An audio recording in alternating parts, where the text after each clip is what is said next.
Oh my goodness. Hey. Oh my goodness. It's cosplayer extraordinaire, Gabe Hicks. How is it going? So right off the bat, someone actually sent me a message asking if I was gonna cosplay the armor. Yes, I saw that. And I saw people on Twitter were asking that.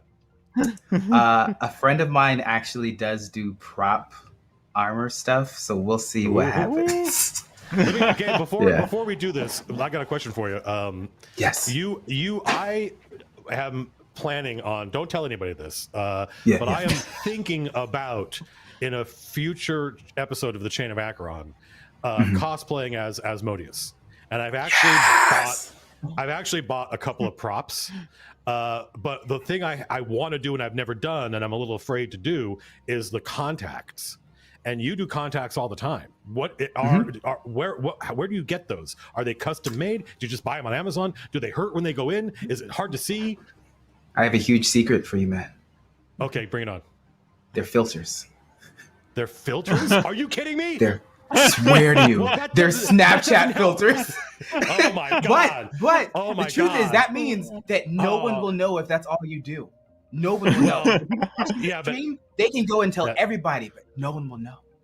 That's amazing. Oh my god, that's wow. That's incredible. Those Snapchat filters are amazing. Yeah, it's astounding. Now you tell me that, I did not know. That's cool. That leads me to another question. Do you think people seeing your photos, do you think they know it's a filter? Or do you think they're doing what I'm doing, going, man, how do I get those contacts? Those are I get asked about contacts all the time, and I usually just never answer. Oh, I see. You're like, it's a trade secret. It's a trade secret. That's right. Yeah. No, it's just between us. It's just between us three. There's no one else paying attention or listening. When we go live, no one will ever know. We'll talk about Arcadia stuff. Yeah. Speaking of which, hey, everybody, welcome to the Arcadia 6 live stream. Arcadia 6 is been out for a week or two, and it's got some amazing articles in it. And we're here to talk with the authors. We enjoy. I'm a big fan of promoting the work of the people that help us out. So what we normally do here is James conducts the interview and I sit and listen attentively, and I hang out with you folks in chat and I listen to your questions and I write them down. So if you have questions for Gabe about anything, but specifically if you have any questions about the armor of Zevellon, which is the art of which I love, thank you, Grace, then you can ask them in chat and I will try to make sure that Gabe gets them. In the meanwhile, James, take it away.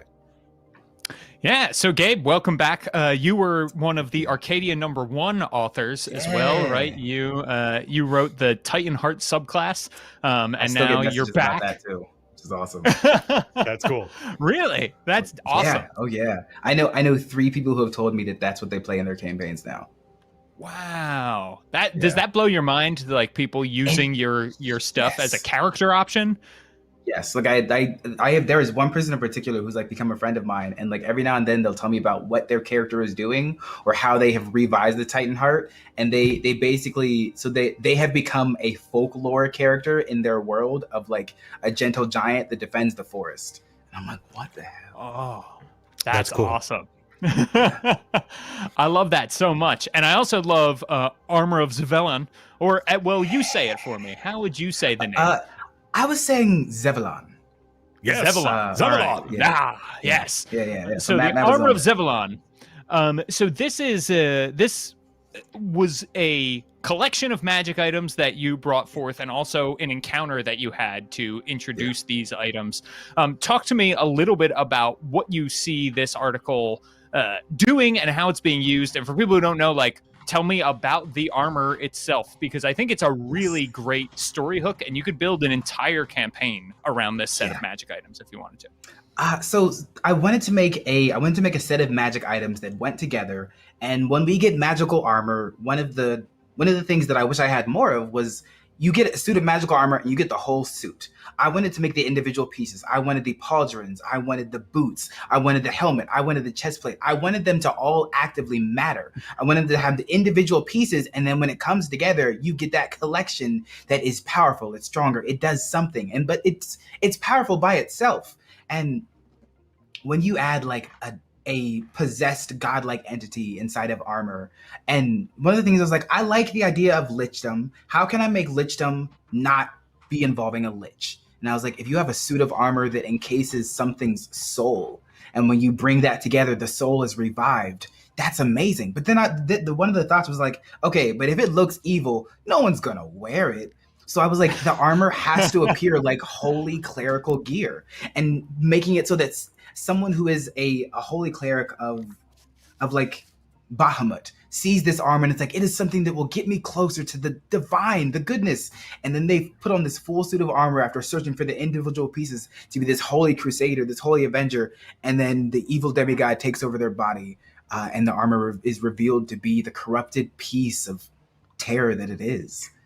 And so I also wanted to, like, if people didn't want to have to put that on their characters right away, I wanted to involve an encounter where someone already has a piece and they're looking for more of it.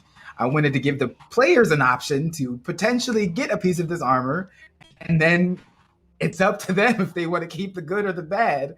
But just, I wanted to give a bunch of different options. I wanted to give you something powerful that was in pieces, and I wanted to make it meaningful in a way that, like, you can give people a reason to be bad. Like I gave people an ability to make a big bad out of that commoner in the square.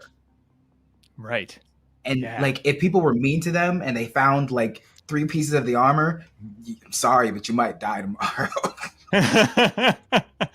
Yeah, which is, I mean, each piece of this armor in its own right is very powerful. And then you bring them together, like, as you find more pieces, each piece gets enhanced. The whole suit is making your armor class higher as you put each piece on. And then when you bring them together, and this is what I truly love about this article, is it's not just a, hey, make a saving throw, and if you fail, your body is taken over by this demigod who is sealed inside. There's actually this deal-making process, and I think, for me, like, the deal is a little hard to resist as a player, especially if you're like a power gamer, when I saw that, I was like, this is sort of a game changer, because it's not just make a charisma saving throw. Oh, sorry. Now you're evil and you got to make a new character. So talk to me about this mechanic of, like, the agreement that you make, and where did it come from? How'd you get this idea? So I wanted it to be an agreement because, like the whole thing of the devil's in the details. When a god offers you power, and it's not them just taking advantage of you, taking everything that you could have, it's really hard to not think about it. Especially when you have this suit of armor that makes you incredibly powerful, doesn't require you to be of a particular class. No matter what class you play as, you're going to get some sort of advantage out of this. And the god is basically saying, I want things out of you. You want things out of me. And the more I thought about this, I essentially made a suit of armor that makes you an indirect warlock. Mm-hmm. Like, it gives you a patron warlock bond, by proxy. but without the whole process of having to make a whole pact. And like, if you say no, you're already wearing the armor. So hey, whatever happens is your choice. But if you say yes, then the question is, do you become the big bad? Are you just overwhelmingly powerful? Are you, like, going to start doing terrible things? And then if you say yes, does your party know? Like, that's the other thing. How much does your party know about what this armor does? If none of them have true sight, if none of them hear a voice, if they just think that you look like this divine figure, and then people just started dying around you, but then you're like, no, but they're evil. Like, that's the interactions I want to hear about. Yes. And what's so great about it, right, is you could convince yourself that you're doing it for the greater good, right? Like, because the Zevellon only takes over, Zevellon only takes over your body when you are dead, if you agree to this, right? And it's like, well, he's probably waited a couple hundred years. He could wait another, I don't know, what's the average life expectancy of an adventurer? 2 weeks? Well, you're in this armor hanging out, and you get to use all that stuff, and like, hey, we're saving the world. I needed to do it, right? I needed the power, everybody, and I wouldn't be able to protect you without it. It's just so wonderful. One of the things that I also appreciate about this was from the beginning, you made him a demigod of chaos magic, which meant that we sort of had this wonderful hodgepodge of different things that the armor did. So there's like invisible tentacles and a sword made of green flame and all of these other things. Could you talk about like what are some of your favorite powers that the armor has that you've created? Ooh, okay. So the helmet, spell reversal, and it's seeing a creature within 60 feet. If they target you, you can spend a charge and then a reaction to force the creature to target themselves instead. So if someone did like Finger of Death, and they are within reach, and you're like, actually, you meant yourself, and like that moment. There's nothing that the armor says that it has to really a visual cue of it. So it could be that it's just holy protection, causing you to not be harmed by these things. And the other thing that's really funny, and I don't know if anyone ever thought about it, but I was thinking about it, is when people try to target you with an area of effect spell, it means that when they're trying to target your area, they're going to fireball themselves instead, and potentially allies next to them. And then it just looks like, oh my gosh, they misfired. Exactly. There is so much good stuff about that ability, and there does seem to be like, I want to say like a hidden betrayal mechanic there that you should be aware of. Like, this armor is about tricking and deceiving people. Maybe I should be aware of that while I'm putting it on. Yep. Oh yeah, absolutely. And then so like the other thing is. But there was another one. There was another one that I really liked. So the feet, it allowed you, and each of them had like charges and such. It allowed you to teleport to unoccupied spaces, and you could do it as an action or a bonus action. But adding in the bonus action, you had to make a saving throw, and if you failed the saving throw, you were still teleported there, but you took necrotic damage. Like the boots were draining your life to actively activate this power at a heightened state. So I wanted to give like risk and reward for using that ability. Yeah, which and are all great. Low levels, you could die. Yeah, exactly. Well, and they're great little mechanical hints of things to come, right? Of like, hey, look at the way you're interacting with this armor. Maybe that's a warning sign if you're paying close attention that this isn't exactly the armor of Paylor you thought it was or whatever. In the encounter, and I don't want to get too much into the encounter because there are spoilers in there, and there's a couple of twists and turns that I think are fun. One of the things that you put in there that I really appreciated was like you got to pick the piece of armor that this adventure is about. Now, is there any particular reason that you wanted it to be like a, hey, GM, pick instead of like, here is a specific adventure centered around, the helmet or the boots or anything like that? Yeah, I did. I wanted to just have a chance to roll and decide or pick, because I want everyone who plays it, I want them to have the option to be different than the other person's. I didn't want everyone to have to pursue the helmet. I didn't want everyone to pursue the boots, because someone who takes this article could run 4 different sessions of this, all with a different a different piece of the armor for focus. And I'm willing to bet, because of the different abilities that are tied to it, the combat is going to be different. The way the encounter follows through is going to be different. If the person that you encounter with a piece of the armor has the head and they can do the spell reversal, for example, it's going to be entirely different of a circumstance than if the person with the head has the boots and they are teleporting to stab someone immediately. And having those different options means that the GM, the DM, whoever is running it, they're going to be able to think of it in a different way because the armor is doing something different since it's a different piece. Yeah. I wanted storytellers to have like variety. Yes, absolutely. When we were working on this, the encounter ended initially with a battle with a pit fiend, and we ended up going in a bit of a different direction because it's not that high level an encounter. And you said you wanted to go with we talked about like what are some other devils, and you would put forth that like I'd really like to see a chain devil. What was it about a chain devil that called to you for this particular encounter?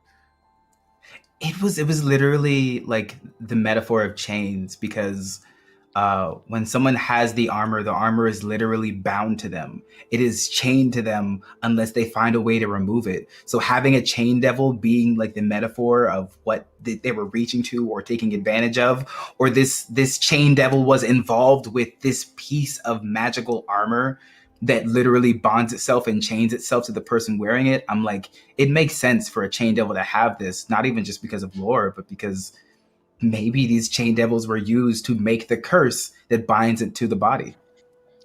Yes. So this article has a ton of advice, speaking of being bound to the armor itself, about like how to run this and, how to check in with your players, and also write this great deal that doesn't immediately take over somebody's body. Yeah. What sort of advice would you give out to GMs who say like, I'm a little worried about introducing this because it's powerful armor. It could change my game. And it also could lead to some things that like, I don't know if my player wants to turn evil, and if they unwittingly put this stuff on, all of a sudden now they're going down an evil path and don't know it. If it seems like the people are interested, but they don't know if they want to deal with it themselves, give them a character that's an out. So like I mentioned, a random commoner, give them someone of like a clergy or a church that gives them an out to help remove it. Or like destroy one piece, because unless you destroy the entire armor set at once, there's a mechanic written in that the piece just reforms somewhere else. So you can literally give them the out of destroying it and give them that peace of mind that it's gone, and then it shows up somewhere else. Or honestly, if you ask them and they're like, you know what, actually, like I want to be, give them the option to make a new character if they really want to. If they're like, hey, this I like, do you want to make a new character, or do you want to see where this character goes? And if they're like, actually, you know what, my level 18 paladin that is a vengeance paladin, I think I'm going to make a new character. Like they might just give you that character to make a whole antagonist, and it would be wicked as hell. And then they have a personal investment, because like if you have that moment where you're facing down against yourself and you know what you were capable of, and this armor adds all this extra stuff, horrifying, exciting. I have had plenty of times where a GM like sends me a message and they're like, hey, hey, you might get infected by lycanthropy. Is it okay if I take over? Do it. Do it. Yes. Because at the end of the day, we're all just playing the game to have fun and tell weird, wicked stories. No matter, I'm positive that someone like, if they're not about it, they can just tell the DM. But if you let it go to see what happens and you trust your storyteller, you're going to have a good time, probably no matter what the end result is. It's like death, right? Like if your character dies for dumb reasons, you're going to be upset. But if your character has the opportunity to die in an epic way, you're like, let's do this. Like, it's because you're the player and their relationship to their character is just as much about the narrative as anything else is. And so players are always down. I think in my experience, players are always down for what makes a cool story, as opposed to just the dice said I died today, which is never fun. Yeah, because like when a story ends, you can start a new story, but like that satisfaction of a wicked story, like my character was corrupted by an armor of an evil demigod. Like no one's gonna be like that. Like if you're excited, they're gonna be like, that's awesome. Like that was like, tell me more. I mean, every campaign I've run, and probably in the past 10 or 15 years, some character has died and the bad guys have resurrected that character and made them an evil bad guy. And that character, that resurrected PC, who's now a bad guy, is the character everyone talks about for the next several years, right? Because that person got such a memorable kind of afterlife, so to speak. Anyway, sorry. I'll shut up. No, awesome. I like the passion. See, that's what's fun. Like when this stuff gets you excited to talk about it, it's like, it was worth it. Like it was worth 100%. The time and the effort and sharing the story, because we have these moments where we're just excited talking about things that are inspired by it. Like that's money is fantastic. The excitement makes it even more worth it.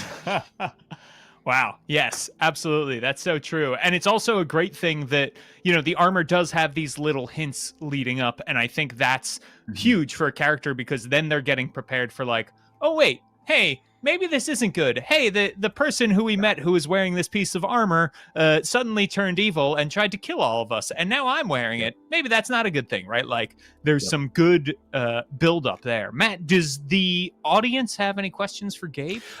Well, I hope Gabe doesn't feel too much on the spot for this, but there's a bunch of people in chat who their comment was literally some variation of, I just love Gabe. That's it. George, there are a bunch of people who were like, Gabe, no questions, just a fan. So I thought that was super cool. I loved writing this and coming back to it because it I got to reinforce that we can just tell fun, weird, unique stories, and it's one of the things I love about stories is, and it's also hard, is trying to make a good villain. Because sometimes trying to make a good villain, but also just they can just be bad. They can just be bad, evil people. And so I was like, okay, you know what? This is anyone who doesn't know how to make a terrible person. This is your out. Well, this gets to Pesto Enthusiast, who is aka Spencer, who is our senior tester. Says, do you think it's possible to run Zevellon after he takes over? Can the player just start, instead of the player giving their character to the dungeon master, can the player just start running and being Zevellon? And I think that is it's a killer idea because it makes a great story. And the thing is, we shouldn't be afraid to play, or we as dungeon masters, we can't be afraid to play or run villainous characters, right? It's sort of our job, but the players should get some of that fun too every once in a while. Actors love playing villains because we don't get to be villains in real life. It's just Anthony Hopkins isn't a serial killer. He's just having fun as an actor, right? So we should all have a little bit of fun there. And that actually, this is not a, I have a question, but I also have a comment, because I have a character in my game, Boots, the bard, the lieutenant in the Chain of Acheron, who recovered in a dungeon the rod of Count Rodar von Glauer, a dead vampire lord, and he took it for himself. And he is going to slowly have this other dude's memories in his head, and there's going to be a point in an upcoming adventure where he's on his way back to the bar that they all live at, and he's going to go the wrong way and end up at Count von Glauer's mansion and not realize he's done that. And I'm like, oh, the armor of Count Rodar von Glauer should be the armor of Zevellon. So he's going to see this beautiful armor, but everyone else sees this demonic vampire lord.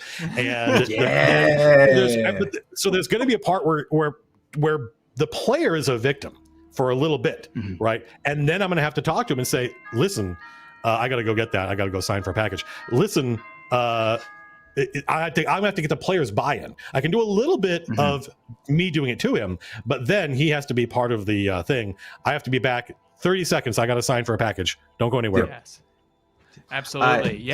Something else, something that I like about this armor where I was thinking about is the conversation. If one player became Zevellon, that feels like a great way to introduce what other demigods do your other players get inhabited by. How do you involve that next level of play to these people? If Zevellon is a demigod that inhabits your party, so one party member is Zevellon, use that hook, use that idea, and make different aspects for the other characters to be taken over or bring in demigods to themselves. Create a squad of demigods that do whatever the hell they want. I don't know what happened while I was gone, but that sounds amazing. We talked about, Gabe just basically said, here's how you flip your campaign from heroes to all villains. Oh man, awesome. One piece of armor at a time. So we got a lot of comments like this from Joseph Rogers. The armor of Zevellon is probably my favorite article out of all the amazing stuff in Arcadia so far. I had a question, which is the armor or Zevellon something in your game or your lore that you already had existing, or is it something you made up for Arcadia? I made it specifically for Arcadia. I mean, that makes me very happy. The idea that people 100%. See Arcadia as the idea that writers and designers see Arcadia as an opportunity to do something new, as opposed to just leverage stuff they already have, makes me really happy. Nick Hendricks says the armor is amazing. Were there other deities you considered imprisoning inside the armor while you were developing it? Yes. So one of the things I considered was like making it so that it could be filled by like any sort of evil deity. And the only reason I didn't was because I felt like the motivations would change if I did that. And I didn't want to make it too confusing. I wanted to make it so that it like this is designed as the armor of Zevellon, but if you like the way it is, and then you can absolutely change anything you want to, be like the armor of Asmodeus or the armor of Tiamat, which would be horror. Oh my God, there's 5 pieces. That's true. 5 pieces and 5 heads.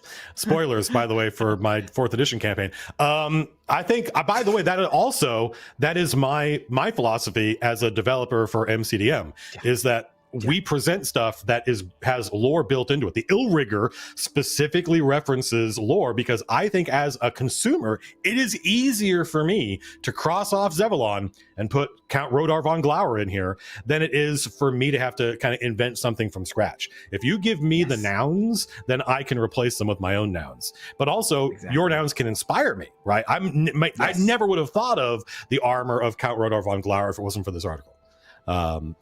So that to me is the power of these articles, is that you can, they not only inspire you, they give you all this great content that you can reskin. So this doesn't make sense to me. So I'm just repeating what I read like I'm a parrot. Promonius23 says, love the armor. Is the design a deliberate Berserk reference? I assume that's not the 1980 arcade game, Kale Humanoid. Oh, no. So that sounds, I don't know what it is. So that must be an anime. I was gonna say, I don't know what that is, so it must be an anime. Oh, God, I see it. Okay. So, oh, no. So there is an anime in Berserk. And in the anime, there is a character that has a very holy looking armor that looks very similar to like the holy version of the armor of Zevellon. And that character is also terrible. So, it wasn't on purpose, but I absolutely see it. And I am totally here for it. Look at that. Oh, God. I mean, it might have been that Grace, the artist, took inspiration. Yeah, look at that. Middle picture so right there. The look in their eyes, so like that's the moment that you know you're dead. Like, it is not easy to draw a noble looking character that has a sinister demeanor to them, and Grace fucking nailed it. Yeah. Every time. Let's see. Daniel Friedman says, well, now I want to give this armor to a good NPC in my world that the player will meet. Yep, that's how it works. Yes. So Stephen Bangs asks a great question. Does Gabe, are you involved in any live streams that people can watch as a player or a dungeon master? I play in a stream on Tuesday called Shakar over on that Bronze Girls channel, and it has been a really good experience because we've taken a lot of hints and ideas from past editions. We always have to keep track of how many rations we have. We were trying to be creative, so like I'm a druid who wild shapes, and nothing in the druid thing, the way it's phrased, basically it says that I can still use a sword in my mouth as a dog, so I'm gonna level up in rogue so I can do sneak attack as a dog. Wow. I think I have some minis you can use. I think I've got I've got those little Dungeons and Doggos minis that are so cool. Yeah.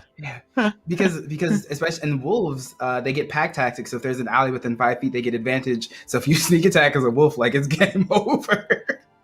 That's cool. That's cool. That's awesome. Yeah, that sounds great. So yeah, there is your question. Yeah, I think people would love to see you as a player in a live stream. I've been prepping a game for like months to stream a DM session because I want to play a game of all immortals, in the sense that like the PCs if they die, they just come back to life, because I want to see what moral choices they make, knowing their characters can't die. Oh, that is a really good idea, dude. Wow. I've never thought about that before. Like, how do you, that completely changes everything about my assumptions about D&D characters, right? If I know, if I'm playing an immortal who can't die, how different does that make not only the choices I make, but the character that I make and what my goals are? That's really cool. The cleric with Revivify has it not for themselves, but for others. Like then the lives of NPCs have so much more weight, because it's like, this thing is going to raise the city. Do we care about the city? Yeah, we can bring the people. Yeah. That's a good point. Like if you have Revivify, but you can't die, then what is the purpose of Revivify? It's to get other people back from the dead. And if you know you can bring this entire city back to life, just given enough time, that's really cool. I think that's awesome. Yeah, I think that's really cool. So that's coming around like September, October. I'm getting back in my DM seat officially. Like nice, especially making stuff like this. I can't wait. Y'all ruined me. My patience is gone. Now I'm like, I gotta do it again. Is that something you're thinking about streaming? Will people get to watch that, or is that something for your home game? Yeah. I'm gonna stream it. I'm gonna stream it and tell the story. That's awesome. That's great. That's awesome. I do want to confirm that Grace in our MCDM chat has mentioned she is a huge fan of Berserk when it comes to the art. So awesome. I love that. So good job, chat, for spotting that. So Gabe, our next guest is ready to rock. But before we go, like, where can people find you? Where can they check out all of the things you're doing, which is a lot of things? Oh my gosh. You can find me across the internet at Gabe James Games, mainly Twitter. I talk about all kinds of different ideas that I have going on, random little projects. Much like James, I love making little prompts for people to be creative and just come up with ideas for things they want to make. Because like that, I will never be the best storyteller there is, and I never want to be, but I want to continue being the best storyteller I can. And that happens from talking about this stuff with all these other people. Like the reason MCDMs like Arcadia works is because all of these storytellers are coming together to make these things, and it's just awesome. Wow. Well, we're incredibly lucky to have you as an author helping us out. So thank you very much, Gabe. I love this. Thank you for having me, and I'll see you next time. Yay. Absolutely. See ya. Thanks, Gabe. Oh, yes. Hello. How's it going, Hannah? Guys. How are you? Don't be Good to nervous. see you. There's just literally hundreds of thousands of people watching you now. No, I'm kidding. That's a joke. No. It's not. It is so awesome to have you here, and I feel like you and I have talked over email about 100 times since the pandemic started, but I don't know that we've really talked face to face that much. We played a game together. That was really cool. Cool. Yeah, how are you? I'm doing good, guys. How are y'all doing? We are doing great. We're super excited to have you. Mm-hmm. Yeah, this is awesome. And so for people who don't know, you wrote our Spelunking adventure that is in Arcadia 6, and we're going to dive into that. But before we do, take me back to your career. Like, how did you get started writing role-playing game products, and how did you get here?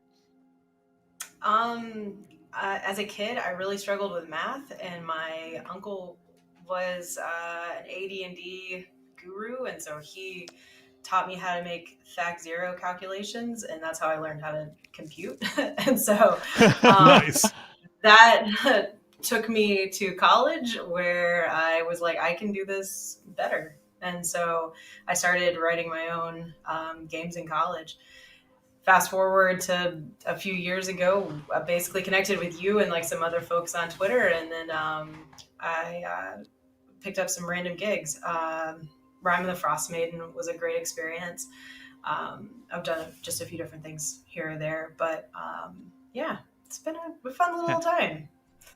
Just a random little adventure called Rime of the Frost Maiden made an official D&D adventure by Wizards of the Coast. Very insignificant, very hit or miss. It was fantastic. That's I kind of had a really unique opportunity to work with Wizards, and then I was approached about the Underdark, and so I've been able to continue that relationship, and that's kind of what brought me to Spelunking, because I really like Underdark themed adventures, and I don't think there are enough of them.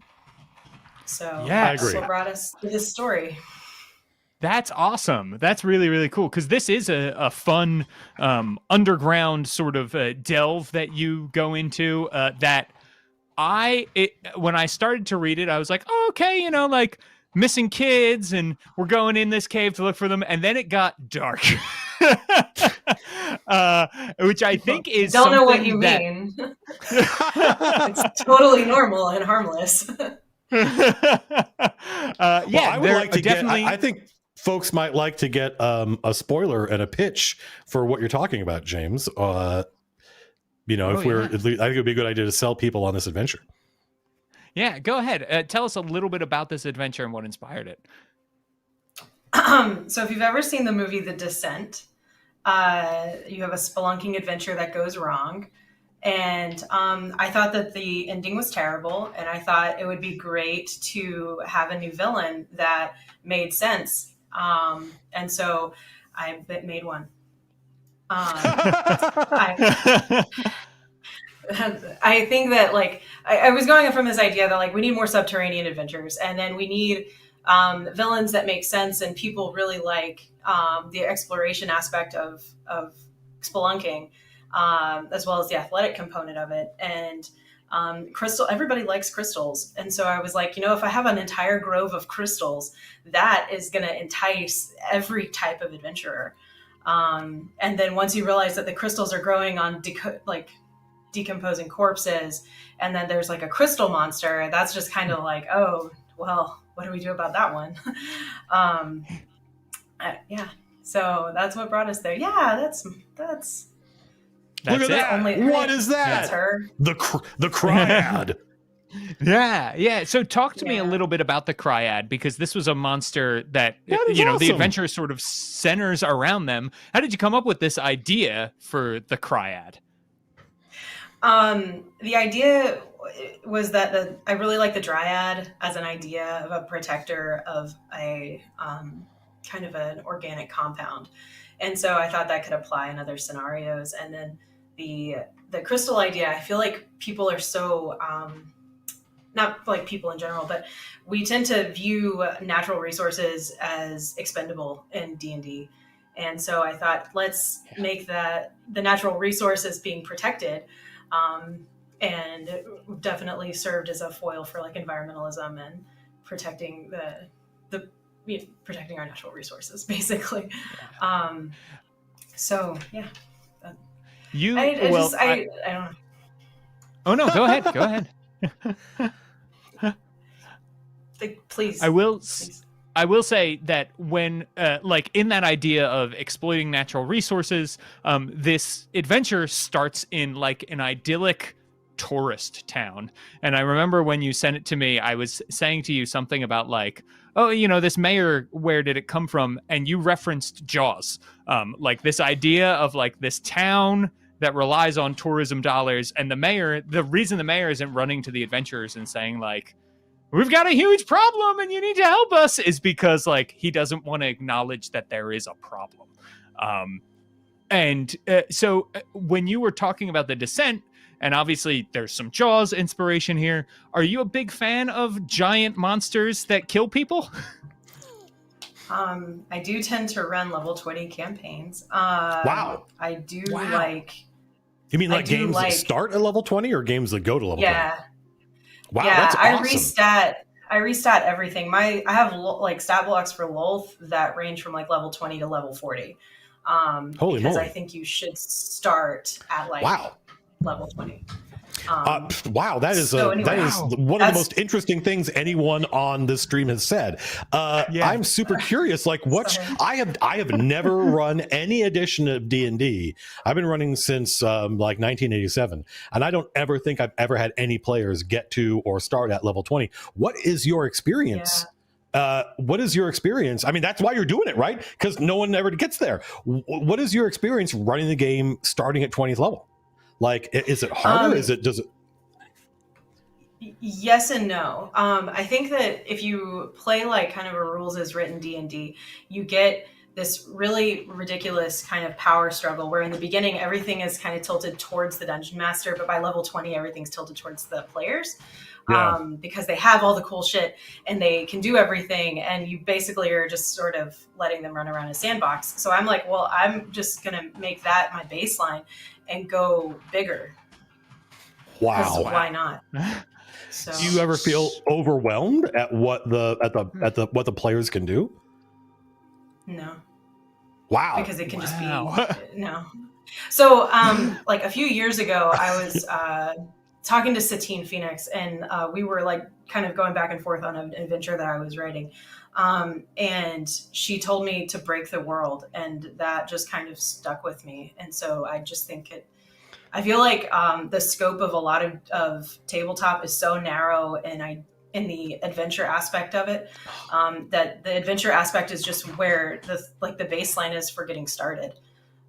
Wow. So I want to run high level veteran campaigns where like you're playing something that you're all level 25 and what you're going up against is level 40. Like that's just to me. My like God, that is that is so inspiring to me. Like, I don't know why, like you just saying this in such a matter of fact way makes me feel like, God, why haven't I done that? I got to do that. I got to just, next game I run, we just got to start at level 20. Like, how do you make like what kind of characters do your players make? Because at level 20, presumably your character has had some kind of crazy backstory.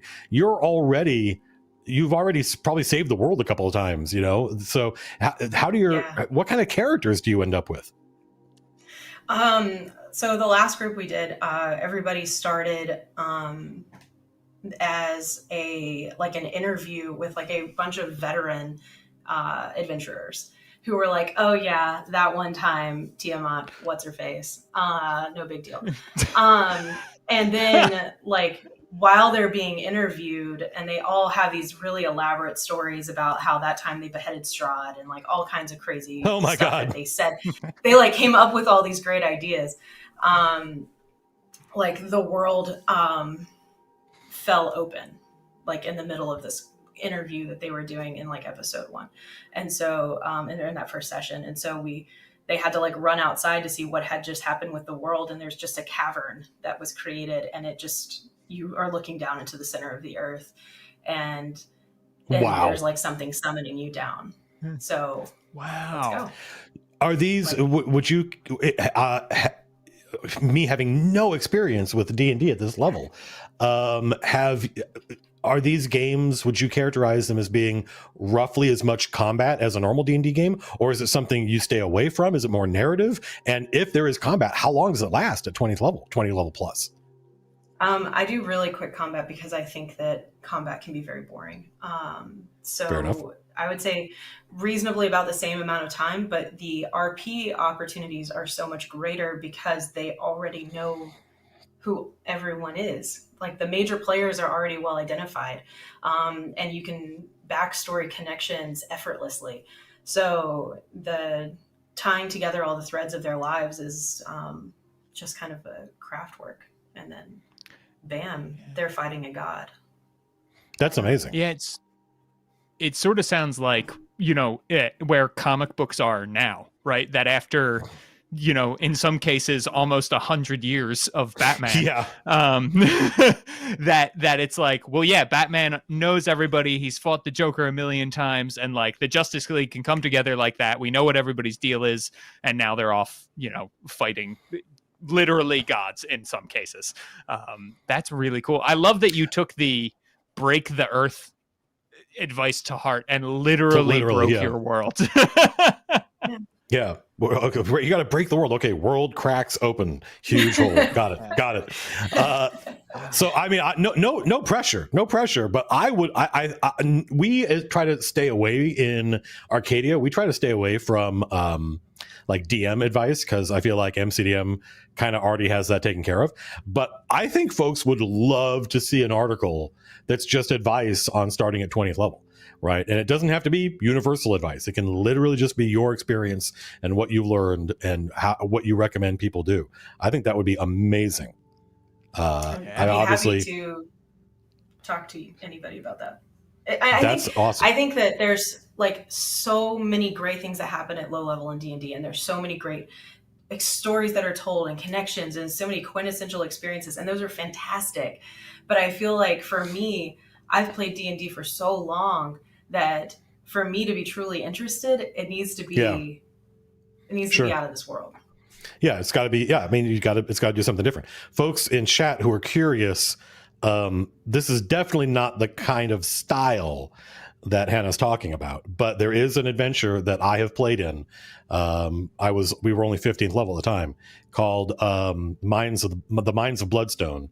This is a 1988-1989 adventure, and it's for characters of level 18 to 100, and it's an official TSR adventure where you spend a lot of time in hell and you do a lot of plane hopping and stuff like that. And that I was going to say, is that the one with the plane hopping? Like it has like there's a lot of plane hopping.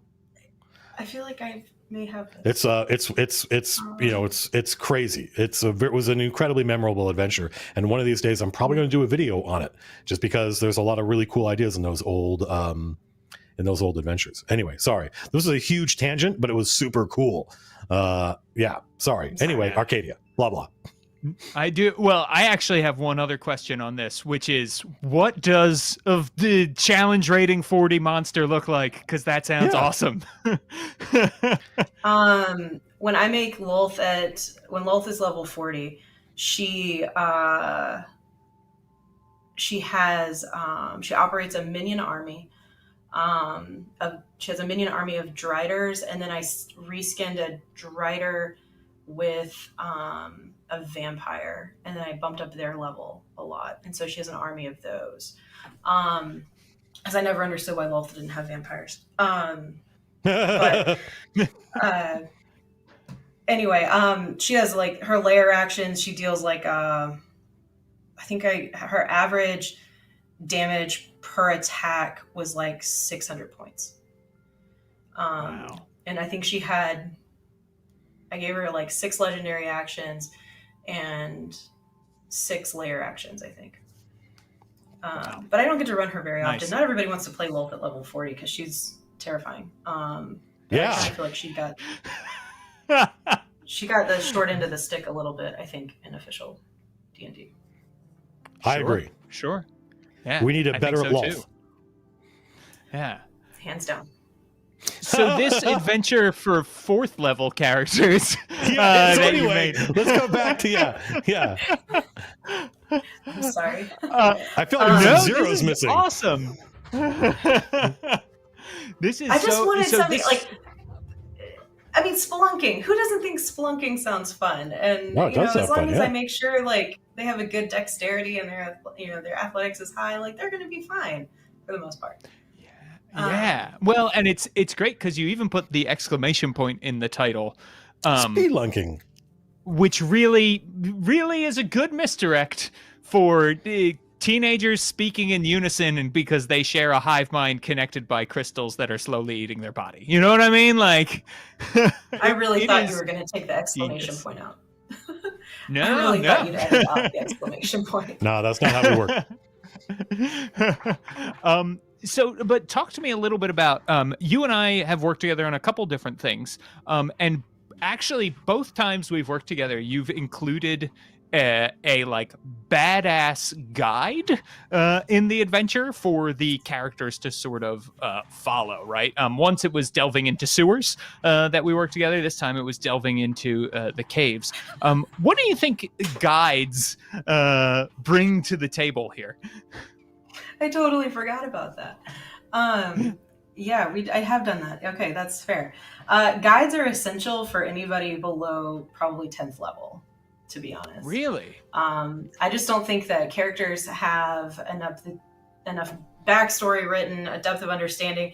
Your environmental impact can be so significant. I feel like guides are just really important if you don't have a good enough stat block to be able to sustain really environmental damage. So plus I think guides are great because they can be so essential. Like you think that your guide in Spelunking, you think, okay, she's going to be there the whole time and she's going to be able to help you. And then she's like, no, can't fit through that hole. Guess what? You got to go deal with it by yourselves. Sorry, guys. Well, I mean, one of the archetypal characters in all of fantasy history is a guide, right? Aragorn. We meet that dude, and his job is just to get these guys to Rivendell, and it can make the trick is, and I've given, and you touched on this, right? When you talk about, nope, can't get through that hole. It's up to you folks. The trick and the trick for the dungeon master is, because having that NPC is so critical as a gateway between the player's ignorance of the world and the dungeon and the character's knowledge, right? And you can have this NPC who can help kind of shepherd the players into the drama and the reality of the world. But then the trick is, you got to make sure that guide is not actually Aragorn, where these hobbits are basically useless, right? So you always want to make sure that the guide is just pointing the way, and that it's the heroes who have to walk it. I love that idea. I think it's a killer piece of advice. I think that for her, my original idea, when I was just spitballing it, I think her name was Virgilania. And my husband was like, you can't name her Virgil. Like that, you can't do it. It's too on the nose. Too on the nose. Yeah, my husband was like, you can't do that. That's not going to work. So I like that idea. I think I don't think it works that way. I don't think it works that way. I respectfully disagree, although I completely understand the impulse, because I wanted to name a mission in a video game I was working on. What's that? The Maginot Line. I wanted to name a mission in Evolve, the Maginot Line. And I was like, I can't fucking call this the Maginot Line. It's too obvious. And my friend Jason, who is now our art director, is like, Matt, no one knows what that is. Like, there's literally 2 people on this team. I guarantee you, there's me, and he goes, and Sean Keegan are the only people at this company that know what the Maginot Line is. I'm like, that's ridiculous. No, that can't be true. And I just literally started walking around the office just asking people, do you know what the Maginot Line is? And they're like, what? And I was like, oh my God. So you can absolutely name your NPC Virgilania, and 90% of the audience are gonna be like, what? Yeah, see, Jerry, who worked on that game with me, just posted in chat, went, what? Yeah. Anyway, yeah. So never underestimate. Like, that's the fun of it, is because, first of all, if you name your character Virgilania, then the people who get it are like, oh, they feel smart. They're like, oh, I get it. And the people who don't get it later on in their lives, when they read the Aeneid, they'll be like, oh, this is where that's from. And then they feel smart later. Anyway, sorry. Yeah. No, it's true. It's only us as writers who were like, oh, we can't do this, right? Because yes, it's a cliche. You're like, oh, we can't. It's too obvious. No, obvious stuff is awesome. Anyway, but I do love Calliope Daydream. That is an awesome fucking name, by the way. Mm-hmm. Yeah, I wanted her. I loved her. I loved writing her, and I wanted her to have a name that I feel like people would steal and put into other characters and other NPCs in their worlds. So. Yeah, I liked the fact that I limited her in a lot of ways, but I liked that she was like the drunk at the bar with the bartender, and like, I don't know, I just thought she was cool. I mean, I think it kind of makes me wonder why I haven't done more of that as a dungeon master. It's that desire to stay away from cliche, like meeting the dark stranger in the bar who's going to guide them somewhere. But like, as a player, I realize that, like my friend Jim, he often has a guide NPC, and interacting with that NPC is often one of the first things we do in his games, and it's some of the most fun and memorable stuff that happens.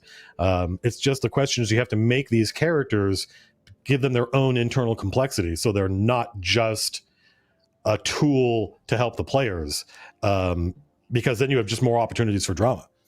Like, even when you meet Aragorn, it's dramatic because they don't trust this guy, right? And he has to kind of prove to them that he's a good dude. Anyway, blah, blah. Sorry. Yeah, absolutely. Well, I can see in chat we've got a couple of questions here for Hannah. So maybe we want to see what chat has to say. Something from Guardian Reborn. Stand by. I got to go to the thing here. I was looking at... Stand by. I had a question, which was, you talk about the town of Pirn, Pirn. I don't know if I'm pronouncing that right. How do you pronounce it? I said Pern, but I'm basic. Pern, okay. So. No. Well, I mean, like, yeah. I grew up on. It's your town. So, is that a place is that a place you made up for Arcadia, or is that part of a world that you have? I started when I moved to Seattle. I started to have a lot of locations that were very eerily similar to places in the Cascades. And Pern is based on a city that's in the Cascades. Oh, that's cool. So, that's all. It's based on a real place. Yeah, it was just this we were driving across the mountains, and we had to stop and like get gas in this little town, and it's always stuck with me. It was kind of like Seattle is such a metropolis, and 30 minutes east, it's like a ghost town. And I just thought that was great. So I said a lot of things that are very close to larger cities right outside. And Pern to me is just like, it's a great little, it could be anything. It could be anywhere. That's awesome. We had a bunch of comments when you brought up The Descent, that movie. We got a bunch of comments from people like Stephen Banks, who said 100% The Descent terrified me. So very excited to run my PCs through this adventure. Wicked Falsehood, one of the testers, said there was much harm was done in the testing of this adventure. So much damage. So I think that comes with a tester stamp of approval. Question from Guardian Reborn, who cannot make it to the stream live. Are the hints that Calliope and Fern might have been in a relationship intentional or unintentional? They played it that way in their playtest, and the players loved it. I think that is intentionally vague. And one of my original concepts for Calliope was that she was going to double cross them, and that she was going to be in a cult that lured people to the cavern. And nice. I ended up not doing that because I thought that was very mean to do to 4th level characters. Oh, you know, you're not wrong. So I thought that was mean, so I dialed that back. But that was my original plan, so there are probably hints of that. And that it was going to be very sapphic, and this, you know, kind of, we feed the grove. I think I even made up like a little poem for them. But anyway, that's cool. That didn't happen. But that was an idea. If this would have been a higher level adventure, I would have definitely double crossed them, and they would have been a cult. But that's awesome. Yeah, wow, that's really cool. I like how we got a little bit of a glimpse of what your 20th level games are like. Like, why not double cross them? They're 20th level; they'll deal with it. Yeah, they're going to be fine. Yeah, they're going to be fine. If you didn't if you didn't use a spell to figure out whether or not that person was lying to you, that's kind of on you if you're 20th level. Yeah, so, it's kind of on you at this point. Yeah, yeah, absolutely. Hannah, I want to know: is it okay if if we reveal to people that you also have another day job, which I think is very cool, and I'm wondering, like, does it bleed into your game design or GMing at all? The stuff that you do during the day. My real life job? Yeah, your real life job. So my real life job is that I am in management for an ophthalmology practice, and so I work in eyeballs and everything that can go wrong with them. Wow. Yeah, sure. You're like that guy from Blade Runner. Like the worst moments from A Clockwork Orange, I live with on a daily basis. So wow. Yeah. So I try to avoid it because I know that the way that you have to articulate gore in D&D or in any kind of tabletop is very tricky. But I tend to design, if I'm making a new monster, I will always give them usually some kind of vision, usually boost of some sort, some kind of something that I've done with their eyes. I know in my writing, like my personal writing, I always end up having to describe what corneas look like when they've been damaged and what kind of ocular injuries are prevalent or most likely to happen. But I have to dial that back because people are weird about eyes. Sure. That is awesome. I love how, like, you have it's almost like the reverse of Gilman amnesia, where like when it comes to describing vision and eyes, you get hyper specific because that's your background. That's cool. Yeah. I mean, I think that like you have to just be careful when people are squeamish with body injuries at all. But for eyes specifically, people are, the goal here is not like horror fiction. I'm not here to gross you out, but at the same time, some really weird stuff can happen to your eyeballs. So yeah, I'm here for that. Great. Looking forward to that. A lot of people are now asking what your level 40 beholder is like, given your background with eyes and your love of high level gaming. I do have a level 40. I have a. I do have a level 40. But it's a trio. I took the Weird Sisters from Shakespeare and I combined them where I fused them all together, but they're all beholders. And they are aware of the other ones, but they think that they have like a shared brain. And so they aren't attacking each other, but they operate as like a trifecta. And wow, that's crazy. I'm also reminded of the characters from Greek myth who have to pass the eyeball around to see, right? What am I thinking of? You know what I'm talking about? Yeah. Fates? Is that the Fates? There's is it Lachesis and Atropos, and there's the three like mythic hags who have one eyeball between them. They have to pass them between them. I think that's I never thought about making connection there between like having 3 literal eyeballs floating around and a beholder. I think that's awesome. A beholder coven, same James Kellisack. That's awesome. I think that is perfect. Oh, why not? Yeah, I mean, it's crazy. Like the ideas, the potential of a level 20 campaign, a game that starts at level 20 is insane. I think it's super cool. Yeah. I think you could just push your idea of like how fucked up, but how incredible it can be. Yeah. So well, I think for me, a lot of my career as a dungeon master since I started in video games in the early 2000s has been introducing new people to the game. And I have a deep love for that low level style of play, right? Where just goblins can be terrifying, right? And if you're always introducing new people to the game, that never really gets old. But I would love to go get some of the friends that I grew up with and say, I'm going to run a game and your character, and we're just going to advance the plot and pick your favorite character from the last 30 years of D&D I've run for you, and we're going to start at 20th level. And I think that is a killer idea. Now I want to do it. Anyway, that's the takeaway from this chat. I was in a one shot one time and I got like totally annihilated by a kobold, and I was so pissed because who dies by a kobold? Who dies from a kobold? I don't understand. And like this guy, I mean, it was just horrible. Like it was awful. And I was mad for days. Because I write things like level 40 Lolth and I died by a kobold. And that is an ignominious death. This is, by the way, that's why in the 80s it was not unusual for people not even to name their characters until they were like 3rd level, because you don't want to get too attached to them. You might die from a kobold. Yep. Yes. I do remember that. I think we're a little over on time, actually. Yes, I think Mike is waiting for us. Yeah. Thank you, Hannah. This was really great. But before we go, like, where should people go if they want to find out more, buy your stuff, all that kind of thing? You can check out Arcadia 6. I wrote there recently. You might. Please do. So definitely pick that up. You can find me on Twitter at Stop That Old Woman. I talk about games sometimes and like healthcare and stuff. So that's cool. I'm on there.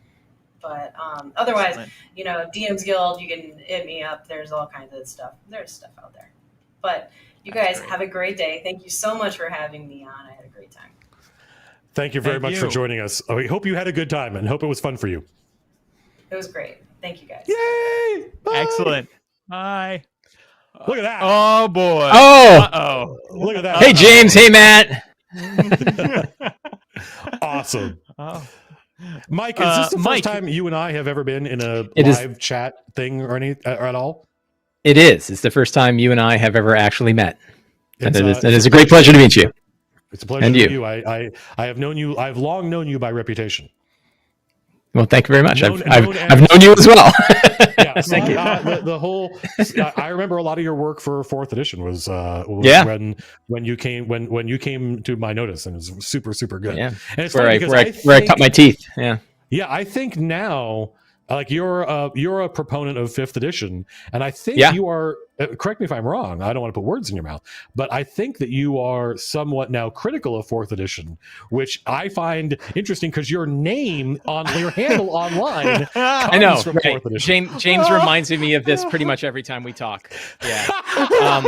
Every time I bash anything about 4E, James is like, your whole enterprise is named after 4E. I'm like, yeah, I know.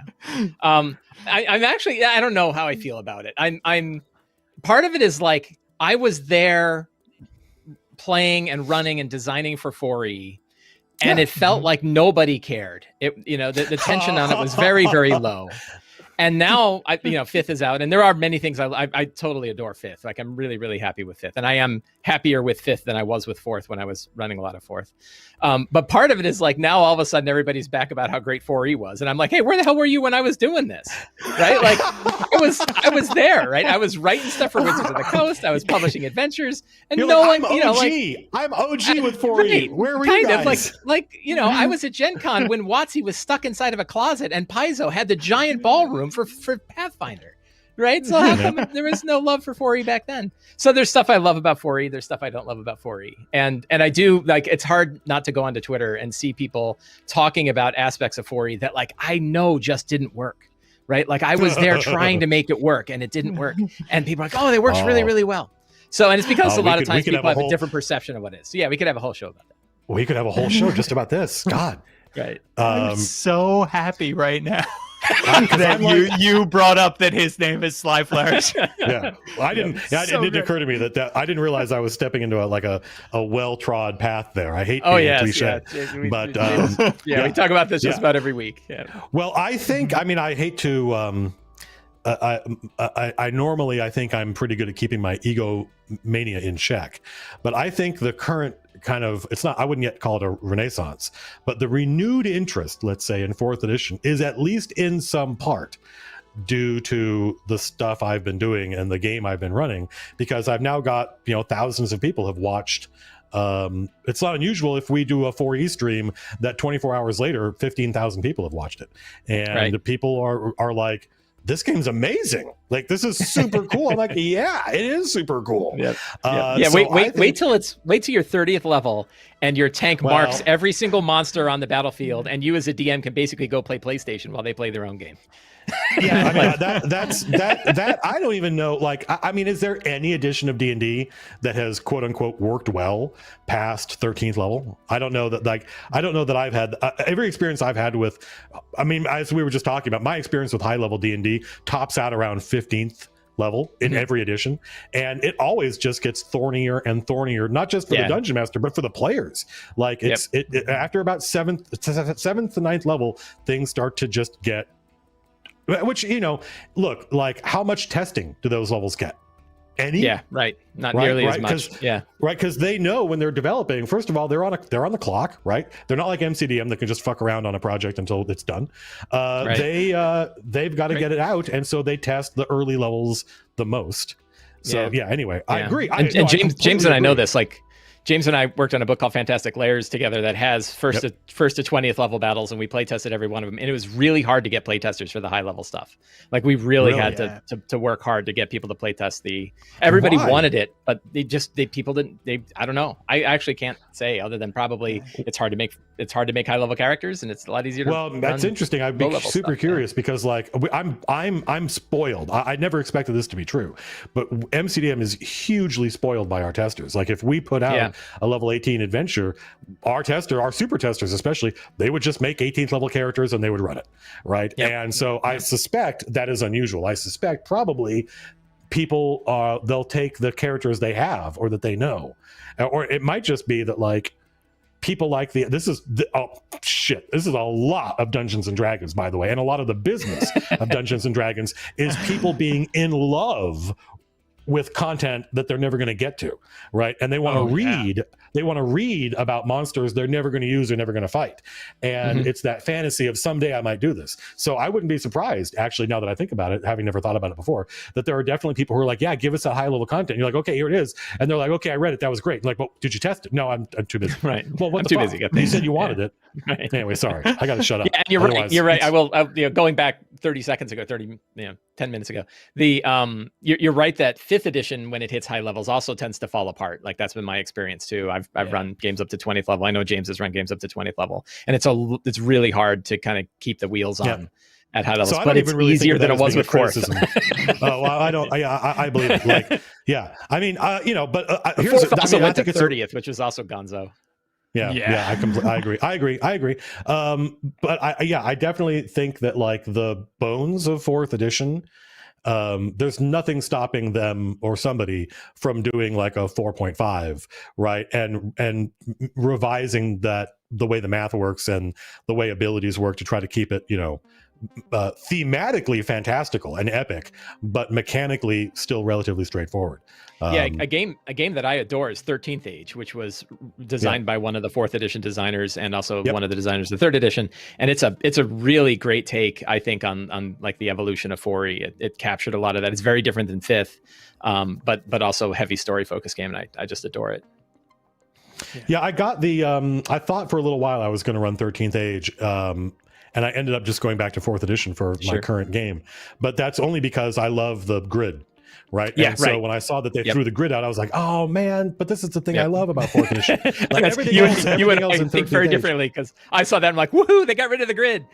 yeah. I mean, look, I'm the guy that just released a whole fucking book about fighting wars on a grid, right? So that tells you the kind of stuff I like. So yeah, that's fair. That's completely fair. I will say, between the two of you, who do you think owns more Dwarven Forge based on who loves the grid most? Because it's definitely Mike. Mike's got a ton of Dwarven Forge. That's very true. Love the grid. Yeah, I don't. Do as I say, not as I do. Yeah, exactly. There's a lot of that. I'm the same way. In my defense, I might own more OG Dwarven Forge. Because I was a couple only because I sold mine. Oh yeah, you're smart. I should have sold mine. Because I actually, by the way, don't tell anybody this. I don't like that stuff. Really, I love it. Like I think they do a really good job. They make really high quality products. But as somebody who loves the grid, I do not like terrain that blocks the actual player's line of sight. Yeah. Right. So when you start putting minis out there, a fair assessment. People literally cannot see where their stuff is. I'm like, this stuff looks beautiful. My friends and I spent a lot of money in our early 30s. This would have been like 2000, 2001, 2002. That company's been around for a long time on the beautiful actual ceramic. And so all my Dwarven Forge stuff, or most of my Dwarven Forge stuff, is the OG ceramic stuff, which is just killer. Yeah. Yep. So yeah, it's resin. It's not literally. Yeah. Anyway. I do have a lot of physical terrain, though. I bought a lot of physical terrain for the capital, for the Chain of Acheron, which I turned out never to use. Don't. That's awesome. Mike, you and I, we've known each other for a while. I was just actually thinking today that so I've been to Mike's house. I've played D&D there several times. The first time I played 5th edition D&D was at your house. You had picked up the starter set and we played together. Man, that's cool. Awesome. So... Yeah. I forgot that was a game. Yeah. So we did that, and Mike also gave me a lot of advice when I first got started podcasting some and terrible blogging and advice. stuff. Yeah. Told me not to do it. But I and did I'm glad anyway. you ignored me. But now, why don't you tell people? I think a lot of folks may know. But yeah, for people who don't, how did you become Mike Shea, aka SlyFlourish from 4th edition? Yeah, so right when 4th edition came out, they had the playtest of 4E at a convention called Winter Fantasy in Washington, D.C. This is back when it was in D.C. Now it's moved to Fort Wayne. And they were having their first preview copies. And this is like before Twitter and social media wasn't a thing. And I had a new phone that had a camera on it. And I went down there and I took pictures of all the 4E stuff because nobody said you couldn't. And I put it up on a Tumblr blog back when there were Tumblr blogs. And a lot of people, the RPG Net posted a lot of it, and there was a lot of attention applied. And I'm like, wow, people actually care about other people writing about D&D on the internet. And I was the only guy talking about 4E at the time. And I was like, I could probably start a website kind of focused on this. And I'll keep it. I'll narrow it down. I'll narrow it down to just DMs. Like I won't talk about the player stuff. I figure I was a DM, a 3.5 DM, and a DM long before that. So I'll focus on DM stuff, and I'll focus on 4th edition. Right? I'll just write about 4th edition stuff, and right from the beginning, and kept it up until now. Right? And obviously have switched from talking about 4th edition to 5th edition, but I still have all my 4E stuff is there. And just kept writing an article every week, and then got on Twitter when Twitter was pretty much brand new, and said I'm going to do a D&D tip on Twitter every day, and have kept that up now for more than 10 years. And probably about 5 years ago or 6 years ago, I wrote a book called The Lazy Dungeon Master that was right at the transition between it was right during the D&D Next playtest. And I had poured so much energy into 4th edition games with the huge table layouts and huge all this stuff, right? And then like players would fly over it, right? And I'd have like 2 hours worth of prep that I did that just went out the window. And I talked to a lot of DMs and surveyed a lot of DMs and met with them and discovered that there's a common idea that in many cases, the less you prep, the better your game goes. And it has to do with the flexibility that your game provides. So I wrote this book. It was popular. And about 3 years later, I wrote a new version of it called Return of the Lazy Dungeon Master. I was very scared about doing that because I was pretty sure everybody was going to hate both books by the time I was done. And it turned out, no, they liked the new book better. So that got even more attention. And my goal was really to just help DMs who have limited time or aren't being given any tools to really help them do prep to prep their games. And luckily that kind of worked out. So I've been following through on that, writing books of adventures, writing stuff with Mr. James Intercasso over here, a couple of things there. And and now wrote for Arcadia. So my life is complete. Yeah. What did you think? Like, my life is complete. Arcadia is just a footnote in your CV. What when you heard about Arcadia for the first time, what was your reaction? Yeah, I mean, I loved it. I was like, we're bringing Dragon Magazine back, right? And yeah, I was really excited about it. I loved, and I think James and I have talked about this. I love the idea of somebody who had both the drive and energy and disconnection from Wizards of the Coast and finances to be able to do something like that on their own, right? And that I love that idea because it means, I've often said that, like, we know that Wizards of the Coast owns the IP to D&D, but really we all own D&D, right? Like, we all have the books and we can kind of do what we want with it. And, with things like the OGL and everything else, there's lots of different directions we can go. So yeah, I was really excited to see a third-party magazine that can bring back the kind of stuff and doesn't have to ask anybody's permission to do it. I love that idea. Is there anything from Dragon Magazine that you remember that you would like to see an analog of in Arcadia that we're not already doing? I mean, I got to admit, I never really subscribed to Dragon Magazine. So, I always love the idea of it, but I'm not one of the guys that has like the giant stack of Dragon magazines over in the corner that I go through regularly. I mean, I think it's all there. Yeah. I like it all. And knowing the survey that you guys did, and the results of that coming out in the direction you're going, I think it's fantastic. I don't think I have anything. Fair enough.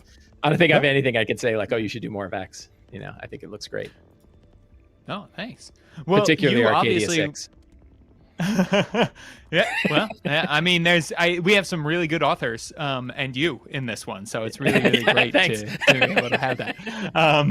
Was that like a microaggression? Yeah. We have some really great authors. Well deserved. It was a macroaggression. Right. No, but it one of the things that is really exciting for me is because I read a lot of 4th edition Dragon Magazine because we all had the subscription to that because it came with the character builder and everything else, right? Oh yeah, right. Sure. Was to be able to bring people like you who had written for 4th edition Dragon, and like now you're coming in and you're writing for us. And so you came up with this idea of the Grimaccord pretty quickly. Like I think we sat down and I was like, Mike, I want you to pitch. And we're like, I'd like to pitch this. Here it is. Like it's sort of like it was already fully formed in your head. I think I pitched 3 things, didn't I? And said which one of these is the most exciting for you guys? You did. Is that how I did it? Yeah. And that was one of them, and I'm very happy that was the one selected because it was something I was very interested in doing. So yeah, that's good. So what is it about the Grimaccord that excited you? And I also want to talk a little bit about like your delve into action-oriented monsters for this article because I know that was a big part of this. Let's pitch people on the Grimaccord in case they don't know what it is. Yeah, sure. Yeah. So what is the Grimaccord? So the Grimaccord is a group of 4 evil adventurers. They can be used in a variety of different ways in a campaign. You can have them be direct enemies. You can have them be rivals to the characters. You could have them even be quest NPCs. So you could use them independently, but you could also use them as a group. There's lots of ways to kind of, involve them in your campaign.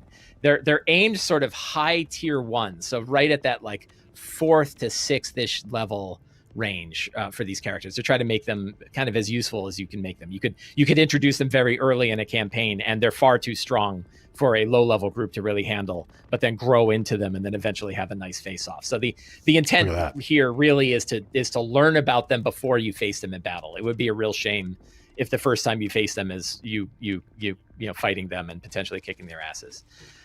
There are 4 of them. They have a whole backstory about how they got together. They have all of them have sort of different things that they specialize in, and it was kind of interesting to write how these characters are bonded to one another, given the fact that they're all kind of evil and opportunistic, right? And that's sort of wired into them. They all get something from being with the other 3, and that works really. I thought that worked really well. I was really happy to kind of write through that. What else? I guess that's the main pitch, right? They're a really useful group of adventurers you can keep on hand and sort of drop into your campaign wherever they fit. Yeah, they have a lot of personality and attitude, and it's kind of impossible not to read. It's impossible to not read this article and be inspired and want to use them in some way in your game. Yeah, I certainly do. And it actually kind of went back. I was thinking about kind of where the motivation for this came from, and there was like an AD&D collectible trading card time. There were a bunch of like trading cards that they had. This is, I think, in the early 90s. And I remember I bought some packs of this stuff, and there were like 4 of them, and they were like villains. And I saw that all of them were part of the same piece of artwork. And there was no internet back then, so I had no idea. I couldn't figure out what piece of artwork they came from. It's probably a book cover I hadn't seen. But I was like, who are these guys? And like, they're evil adventurers. And I was like, we can have evil adventurers? Like, what's, so that, I've loved, and I've used that since, right? That the idea of sort of having a rival, like Belloc and Raiders of the Lost Ark, right? Yeah. You've got sort of these, evil versions of the characters that are just one step ahead, and they're always kind of doing, Once again, Mr. Jones, we find there is nothing that you can, I love Belloc. He's such a great character. Right. If only you spoke Jovitos. Yeah, exactly. Right. Yeah. He's always one step ahead. He's always one angle ahead. Yeah. Oh, that's awesome. Yeah. That's a great specific instantiation of these characters as literal rival adventurers who are one step ahead of the players. Right. Because you want to, you love Belloc. He's having so much fun being sinister, right? And I think that's something that we as dungeon masters don't get to do enough of. Yeah, and that's something I tried to do in the article too, is in their backstories, you want to say like, well, I kind of like these guys, right? I like why they do what they do. They have reasons why they've gone down this path. They're not just dicks, right? They have reasons why they ended up sort of as sinister adventurers and why they got together. And like some of them you feel sorry for, for what happened. In some cases, like there's almost like a little redeemable arc in one of them, where if you find the amulet and bring it to her, it can remind her of her long past life, So there's lots of little hooks like that in there. But I always, villains that again, like Magneto, right? Villains who are villains because they're right are some of the best villains that you can run. And so also you did a great job. Like you treat them with all the respect of player characters, right? They have their own ideals and bonds and flaws on a character by character basis, which is super cool. Right. Yeah. And hopefully there's ways to sort of expose those to the characters, to the player characters as they're running it, and they have ways to kind of interact with them. Like, could they actually drive a wedge between the Grim Accord? Maybe, Yeah. I mean, there is their honor among thieves. Yeah. Right. Yeah. I think that it would be great to see an adventure. It would be great to see an actual fully fleshed out adventure where the Grim Accord are the Belloc characters, that the players know what they've got to do, and they jump through all the hoops to get there. But then when they get there, the idol is the amulet they need is gone. Right. And now they've got to. And if the adventure was built in such a way that the players weren't just like, okay, well now what? It's like, okay, well now we thought this was the easy way. We thought this was the hard way, but it turns out this is the easy way. The hard way is, how do we do this without the amulet, right? And then I think that would be super cool. Yeah. James mentioned talking about action-oriented design for these guys, and originally it was like, well, how do you make each one of them sort of an action-oriented monster? But the problem is you're going to face all 4, right? You're typically going to face all 4, so they're not really one boss. So I tried to take action-oriented concepts and sort of spread it across all 4 of them. So each one sort of has that angle of positioning and escape and explosion. Right. And they all have sort of different ways that they can take those moves. In some cases, one will teleport away so that they're not getting cornered and beaten. The other one teleports in to go beat the crap out of somebody else. Well, so one of them can constantly invisible and snipe. Yeah. I mean, you did a fucking killer job at it, right? Because I remember you were in one of my Twitch chats, and you were literally like, Matt, how would you characterize action-oriented design? And I said, well, let me tell you, because I don't think everybody gets it yet. And what you just said was positioning, escape, and explosion is a better way of describing it than what I said.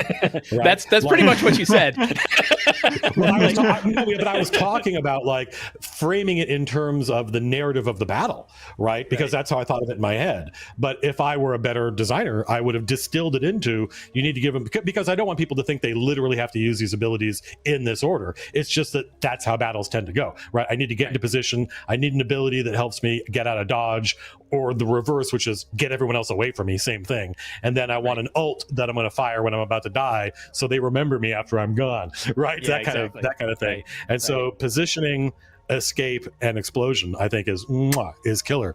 And like, I mean, you did this is really interesting, because the first implementation of action-oriented design was my version of the Grim Accord, which is the Black Iron Pact, right? Except the Black Iron Pact are like explicitly enemies. It's not possible to kind of like be buddies with them. And I way overdid it, right? Each one of them had crazy reactions that were like, oh, if a monk uses their key. And I was like, that was a cool idea on paper, but in reality, I ain't got time to track all that shit, right? I got enough stuff to do on my end. And so your reactions are better. Yeah, it was really hard because like, and I'm still, I still think it's going to be a fair bit of work for a DM to run all 4 of these characters in one fight, because they have pretty big stat blocks and they have a lot of different things they can do. And, you know, we tried, you know, and James and I went back and forth on a lot of this during editing and during playtesting, of making sure that like the biggest, most important things are as clear as they can be. You know, so like they do have blocks of spells, but like we don't expect they're going to be casting a lot of spells. We expect they're going to be using those big abilities. The reality is, like, if you want to challenge the players with, if you really want to challenge the players, you need to have a lot of options and a lot of abilities. That's what we have found. And there may be a way, like it's much worse in Kingdoms of Warfare, by the way. The monsters in Kingdoms of Warfare are much higher level. The action-oriented monsters are like, you know, CR 15 to CR 20 or whatever. But the reality is, like, even if the stat block is huge, if I'm not spending all my time having to look stuff up in the player's handbook, if it's all here on the page, like with the exception of E-Ray Fire Touch, all these characters, like I look at Crick's Blood Gnash and I'm like, I mean, this is a big stat block, but I don't think I would have a problem running this, right? Because I don't have to leave this page to figure out what the hell I'm supposed to do. And that's the worst defense of... Crix is probably the most difficult to run. Yeah, but like, I think I could probably do this. Yeah, I mean, Athalonia has like, you know, a nice small stat block where she'll still kick your ass. As does Olden of Parts Unknown. What a great character. Olden of Parts Unknown. Yeah, I love. It's just pure sniper. Yeah, one of the things that you've introduced here, Mike, is right that when creatures drop to 1 hit point, or when they drop to 0 hit points, they have 1, and then they gain temporary hit points equal to their max. Is what some of these characters do. And when we were talking about it, I was like, well, why wouldn't you just regain hit points equal to your max? Can you talk about why? Because I thought your answer of why it was temporary hit points instead was really you're gonna have to remind me. I'm sure I had a good reason. So your answer was the chill touch cantrip. Was that it? So are you sure that came from me? Yeah, I am sure that came from you. Okay. I do. I probably have the conversation in my email somewhere. But yeah, was that right? That the chill touch cantrip, which is a pretty popular cantrip, makes it so that you can't regain hit points. So if this is a key ability, right, that they have, all of a sudden it just doesn't work. It blocks a 200 hit point heal or whatever, 60 hit point heal. Right, exactly. Right, with a cantrip. Yeah. Temps, that whole sort of transfer to temps, and there's still tricky bits because there are abilities that, you know, that I guess it's certainly not at this low level, but this concept, right, this idea of like mythic monsters where they sort of transform into a second stage after they hit if they hit a certain level, things like power word kill will break through it, right? Like there are certain spells that just bypass your hit points and knock you out outright. And sleep, right? Sleep, right? How does sleep affect somebody like this? So they'll be asleep and then you hit them and then they regain all their hit points and get up and kick your ass. So so there's definitely there's definitely a lot of tricks, and James, we have monsters like this in Fantastic Lairs that we had to play test and saw what happens when mythic monsters are dealt with in strange ways. So yeah, it's a tricky business, but it does give this like one extra level of survivability to monsters that are typically just getting beat up on, right? They're getting picked on. But one nice thing about having four of these guys breaks some of the reasons why you need to have sort of action-oriented monsters, right? Which is a single big monster. They're beyond the fact that their actions are severely limited. They just get picked on, right? They like everybody's piling everything they can. They're dumping every spell they have. They really, they don't want to have a nice arc like in, a movie. They want to just pin that guy to the ground and make sure they can't do anything at all, and then until they're dead. And but when you have 4 bosses, Hannah was talking about the 3 beholders in the last segment, and I was like, how great is that? Because you can't target them, right? And it's so splitting your boss monsters up into multiple monsters is a great way. I had a conclusion to an Eberron game where I think I had 5 bosses in one fight. And it was all villains that they've been dealing with the whole campaign, and they all showed up at once. And it was like, who are you going to pick, right? Like, they're all bad, right? And it made for a much easier. Well, it becomes a lot more difficult. Fight. Like, it's easier to solve a single bad guy, right? Because it's like, well, I mean, we could just all dogpile on this guy, right? Whereas once you've got 4 or 5 boss monsters in the same fight, there is no obvious solution. And I much prefer games where it's not obvious what we should do, and there's no right answer, right? You're just going to have to make some tough choices, right? Yep.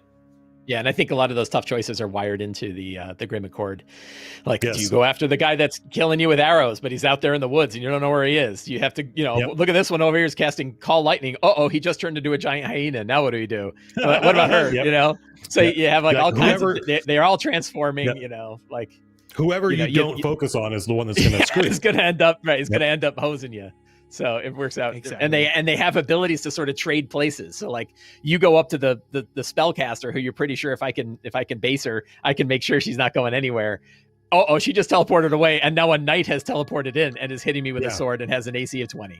Now what do I do? That's awesome. So so there's lots of sort of fun opportunities to switch things around. Yeah.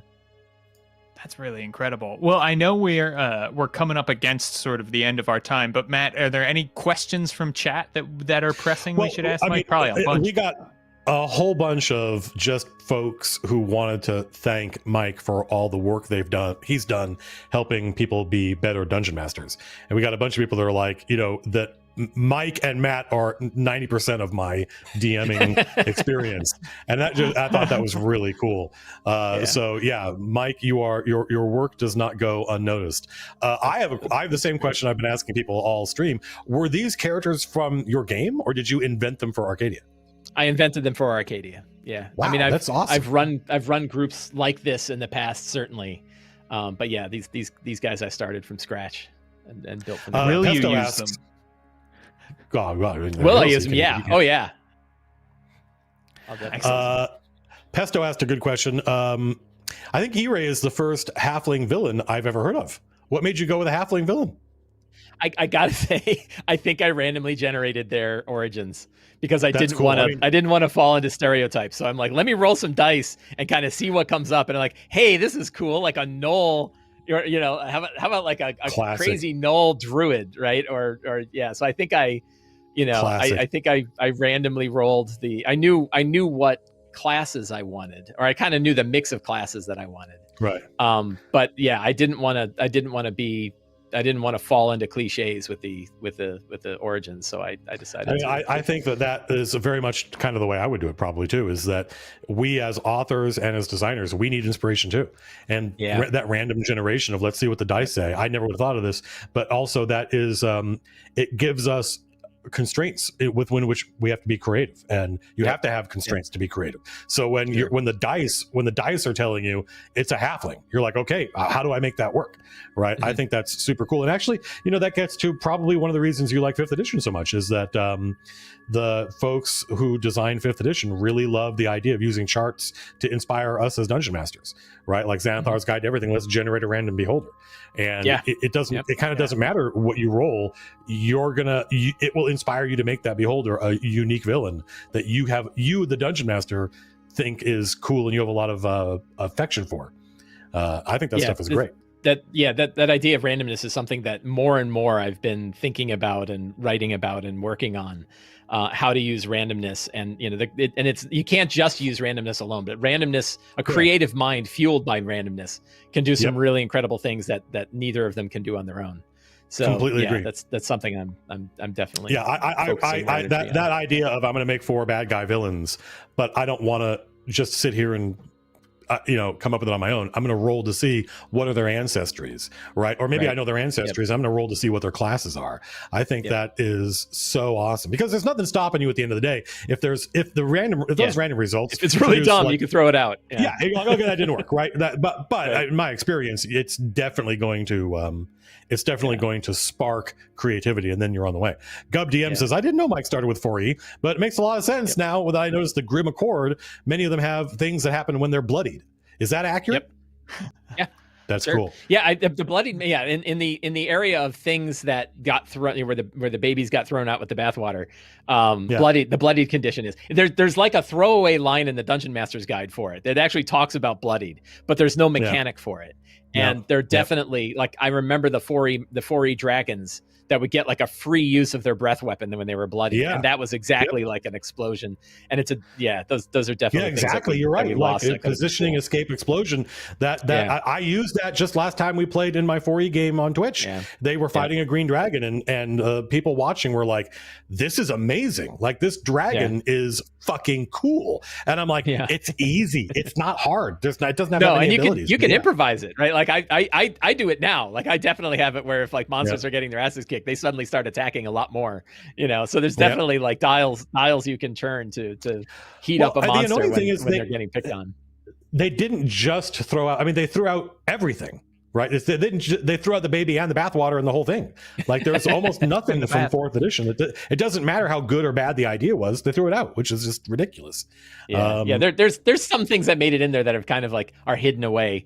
But yeah, there's some of the ways like hit dice work is a lot more like 4th edition, but also this is the Grim Accord. For those of you watching, is the first time we've seen support for Kingdoms and Warfare outside of Kingdoms and Warfare. That's right, because the Grim Accord have their own domain, which is, where is it? Yep, it's all statted out. They have diplomacy +0, espionage +1. This all makes sense. Lore, of course it does. I think I did this. Somebody did this. No, somebody else did it. Somebody else did this.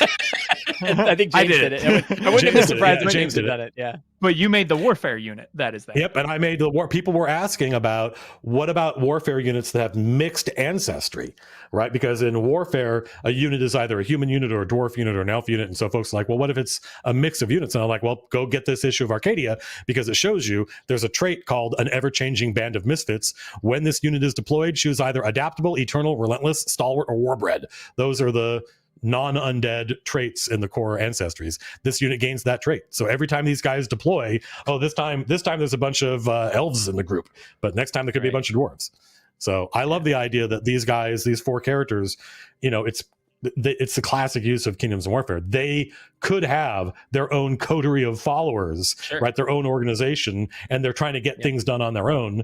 And they could go to war, and they're a band of mercenaries. They could obviously field their own unit. I think that stuff is super cool.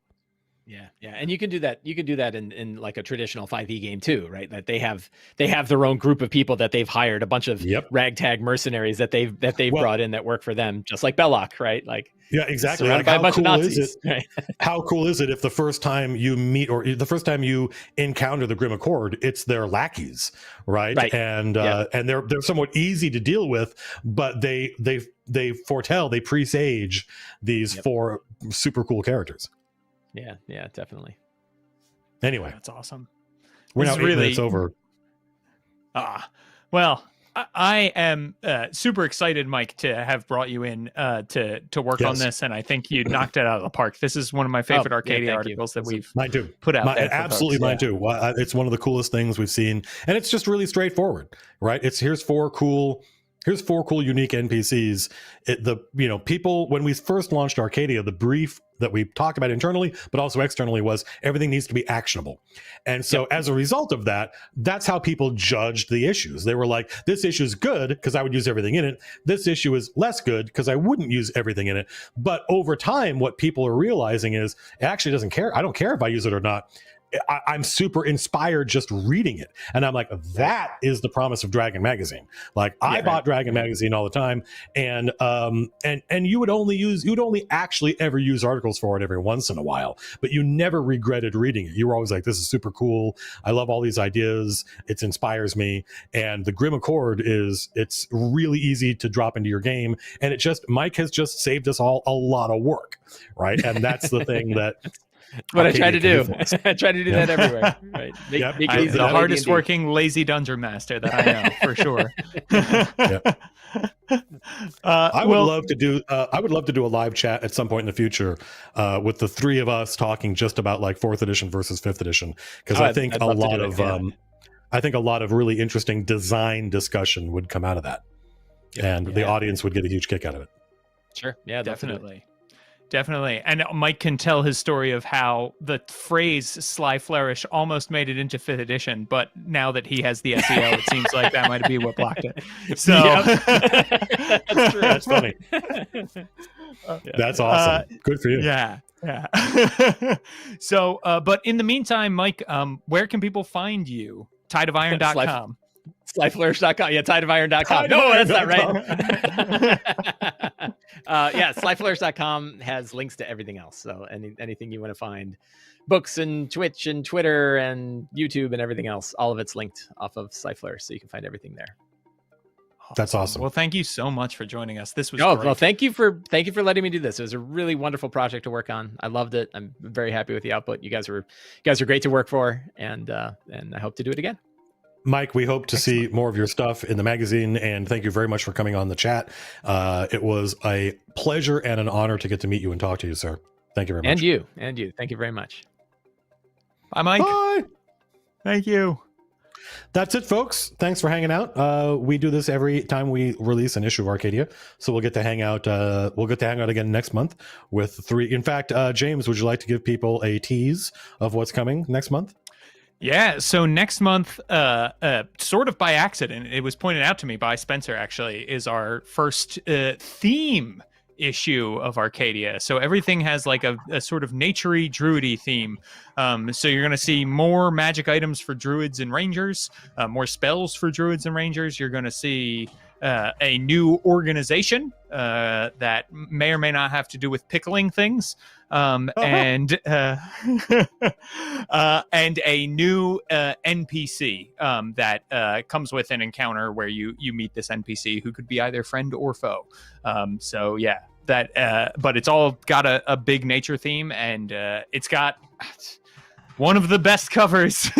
I mean, I say this about every issue of Arcadia, but my God, the cover for this issue is really it's super good. So. Yeah, somebody was asking about it because it popped up in our company chat while I was streaming. I was like, oh, this is super cool. And people are like, oh, is it going to continue the trend of every cover being better than the last? And I thought, actually, from my point of view, no, it's not like, oh my God, this is the best cover ever. It's as good as the other ones, just different. And that difference is what caused me to fall in love with it. I'm like, I love this cover. It's super good. And it's sort of like, I just want to see, like, this month's cover is amazing.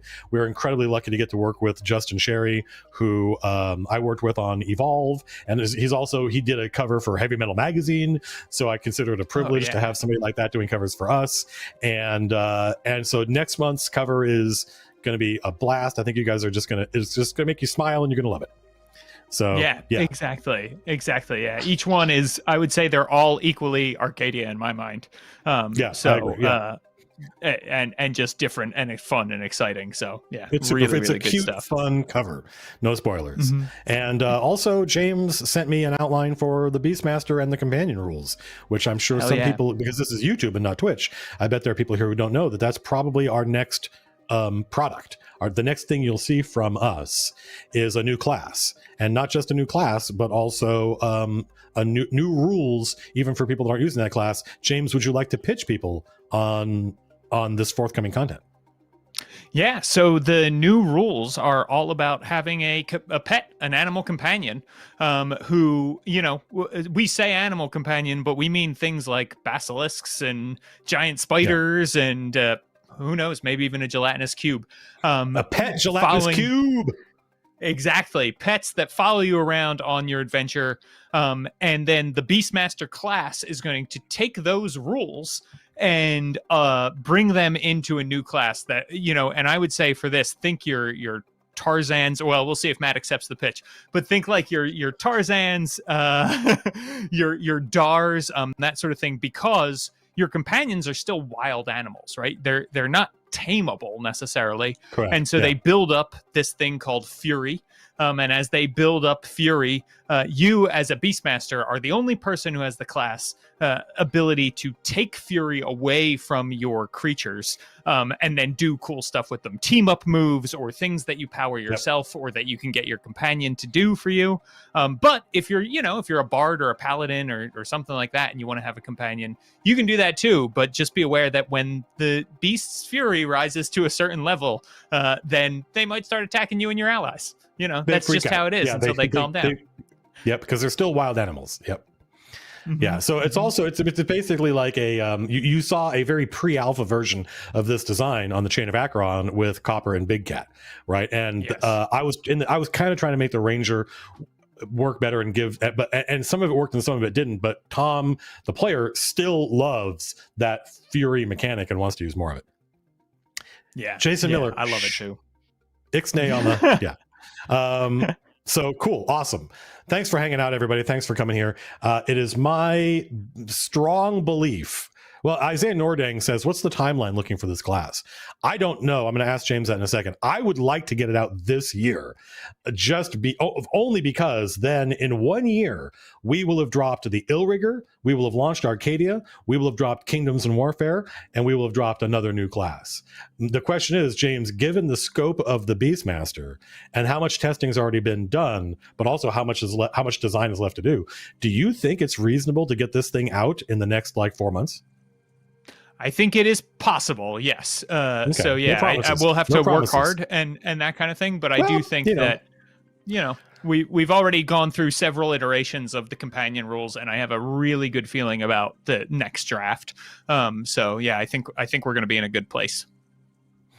Cool. Well, I mean, again, we don't have a publisher. We don't have anybody over us cracking the whip. That's true. We are free to take as much time on everything as it needs to be taken. That's the luxury of the fact that our entire business model is predicated off of we make stuff for you folks, and if you like it, then we get to keep doing it. And the Illrigger did really well for us. It was very well received.